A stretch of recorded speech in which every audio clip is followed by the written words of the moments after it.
السلام علیکم ورحمۃ اللہ وبرکاتہ۔ آج ہم انشاءاللہ اصول شاشی کی فصل فیما یدرک فی حقائق الالفاظ کی چوتھی قسم پہلے سے ہم پڑھ رہے تھے، اس کی 2-3 مثالیں ہم پڑھ چکے ہیں۔ آج انشاءاللہ العزیز ہم اس کی ایک اور مثال کی طرف جو ہے نا چلتے ہیں۔ بسم اللہ الرحمن الرحیم ومن ھذہ النوع، اور اسی قسم میں سے، اسی قسم کا مقصد یہی چوتھی قسم میں سے یمین فور ہے۔ یمین فور کسے کہتے ہیں بھائی؟ دیکھیں، یمین فور کہتے ہیں کہ جس کے بعض افراد کو خاص کر لیا گیا اور بعض افراد کو چھوڑ دیا گیا ہو۔ مثال ہو، اس کی مثال اس قالا، جب کسی نے کہا تعال آ جاؤ، تغدی معیہ میرے ساتھ ناشتہ کرو۔ فقال، پس وہ کہتا ہے واللہ لا اتغدی، اللہ کی قسم میں نہیں ناشتہ کروں گا۔ ینصرف ذالک، اس قسم کو پھیر دیا جائے گا اس کی طرف، یعنی اس ناشتے کی طرف، المدعو الیہ، جس کی طرف اس کو دعوت دی گئی ہے۔ حتیٰ یہاں تک کہ لو تغدی بعد ذالک، اگر وہ ناشتہ کرتا ہے اس کے بعد، فی منزلہ، معہ، اسی جگہ پر، ٹھیک ہے نا، او مع غیر ذالک، یا اس کے علاوہ میں، یعنی اس ٹائم نہیں کرتا، تھوڑی دیر بعد کر لیتا ہے، تو اسی دن میں لیکن تھوڑا ٹائم بعد کر لیتا ہے، لا یحنس، تو وہ حانس نہیں ہوگا۔ یہ تو ترجمہ ہو گیا، اس مثال کو آپ سمجھ لیں۔ ایک آدمی ہے دوسرے آدمی سے کہتا ہے آجو میرے ساتھ ناشتہ کر لو۔ وہ کہتا ہے کہ اللہ کی قسم میں تمہارے ساتھ ناشتہ نہیں کروں گا، یعنی وہ یہ کہتا ہے اللہ کی قسم میں ناشتہ نہیں کروں گا۔ تو ہم اگر وہ آدمی تھوڑی دیر بعد یا 12 بجے یا اس طرح تھوڑا ٹائم بعد جو ہے نا وہ ناشتہ کر لیتا ہے، تو ہم اس کو، وہ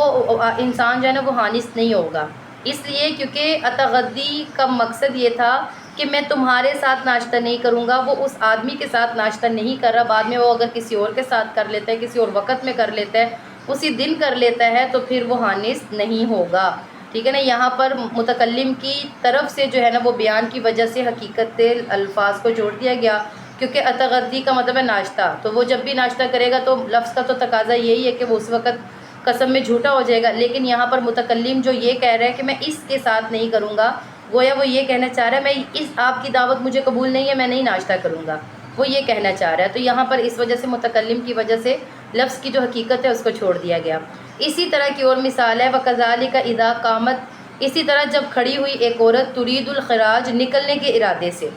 فقال الزوج، اس کے شوہر نے کہا ان خرجتا، اگر آپ نکلی، فأنت قضا، تو تجھے طلاق ہے۔ کانا حکم مقصورا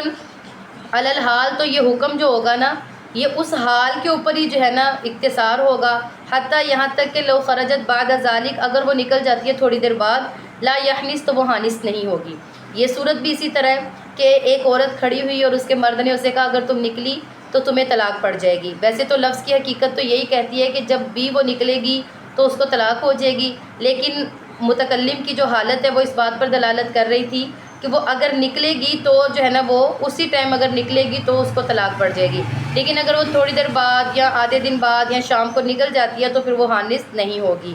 کیونکہ وہاں پر لفظ کی حقیقت کو چھوڑا گیا ہے متکلم کی دلالت کی وجہ سے۔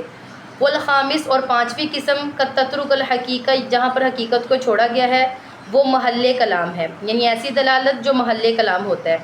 بِأَنَّ كَانَ الْمُحَلَّ، کیونکہ جو محل ہوتا ہے، لا يقبل حقیقت اللفظ، وہ لفظ کی حقیقت کو قبول نہیں کر رہا ہوتا، وہ ایسا ٹائم ہوگا، ایسا وقت ہوگا جو لفظ کی حقیقت کو قبول نہیں کر رہا ہوگا۔ اس کی مثال جیسے کہ دیکھیں، انعقاد، نکاح منعقد ہو جاتا ہے آزاد عورت کا، بلفظ بے، لفظ بے کے ساتھ، والہبا، اور ہبا والے لفظ کے ساتھ، والتملیک، اور تملیک کے ساتھ، والصدقہ، اور صدقے کے ساتھ۔ اب یہ بھی دیکھ سکتے ہیں،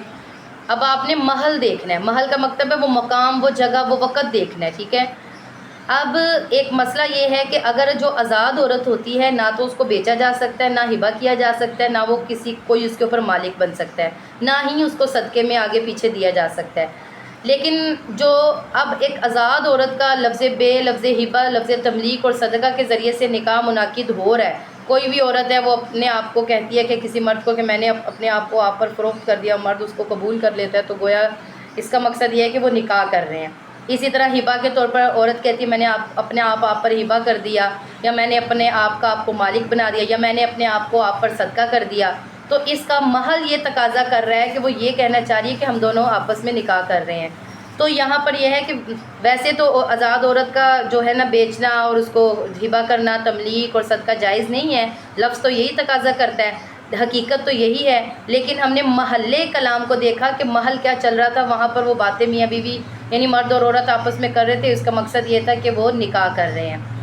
وقولی، یعبدی اسی طرح کہنا اپنے غلام سے جو کہ معروف النسب ہو فی غیرہ علاوہ میں، یعنی اسے پتہ ہو کہ یہ اس کا نہیں ہے، کسی اور کی اولاد ہے، ھذا ابنی، اور آقا اس کو کہتا ہے کہ یہ میرا بیٹا ہے، وقضا اسی طرح جب آقا نے کہا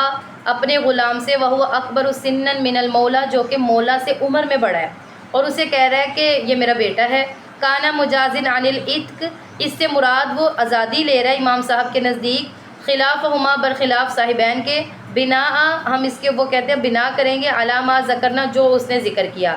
کیونکہ بے شک مجاز یہ حقیقت کا تو خلیفہ ہے لفظ کے حق میں، اور امام ابو حنیفہ کے نزدیک، اور صاحبین کہتے ہیں کہ نہیں یہ حکم کے حق میں جو ہے نا وہ فی حق الحکم عندہما، نہیں یہ حکم کے حق میں خلیفہ ہے۔ تو یہاں پر یہ ہے کہ اگر ایک آقا جو ہے وہ اپنے غلام سے کہتا ہے کہ اس کو پتہ ہے کہ یہ میرا جو ہے نا غلام میرا بیٹا نہیں ہے، لیکن اس کو کہہ رہا ہے میرا بیٹا، گویا غلام آقا اس کو آزاد کرنا چاہ رہا ہے۔ اسی طرح ایک آدمی جو ہے نا غلام ہے وہ بہت بڑا ہے، آقا سے 50-60 سال بڑا ہے، یا 50-60 سال کا ہے اور آقا چھوٹا ہے، آقا کی عمر 25 سال 30 سال ہے، تو وہ اس کو کہتا ہے کہ یہ میرا بیٹا ہے، تو گویا وہ اس سے آزادی مراد لے رہا ہے، اور صاحبین کہتے ہیں نہیں یہ آزادی نہیں ہوگی تب تک کہ جب تک کہ وہ لفظ کو کھول کے بیان نہ کر دے،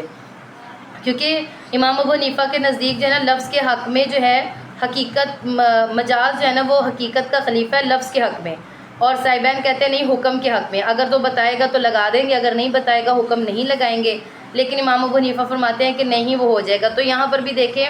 جو محل تھا، جو بات کا محل تھا، وہ اس بات پر دلالت کر رہا تھا کہ آزادی ہے، تو لفظ کی جو حقیقت ہے ہم نے اس کو چھوڑ دیا، اور یہاں پر ہم نے محلے کلام کے اوپر جو ہے نا وہ عمل کیا ہے۔ تو یہاں تک ہماری یہ فصل مکمل ہو گئی ہے، تو اس کو آپ اچھے سے سمجھ لیں، اگر کسی بھی قسم کی کوئی بات سمجھ میں نہیں آتی تو وہ آپ ہم سے پوچھ سکتے ہیں، اور ہمارے چینل کو سبسکرائب کر لیں، اس کو زیادہ سے زیادہ شیئر کریں، اور ہمیں جو ہے کومنٹ میں اپنی رائے کا بھی اظہار کریں۔ انشاءاللہ ہم اگلی فصل اگلے سبق میں پڑھیں گے۔ السلام علیکم ورحمۃ اللہ وبرکاتہ۔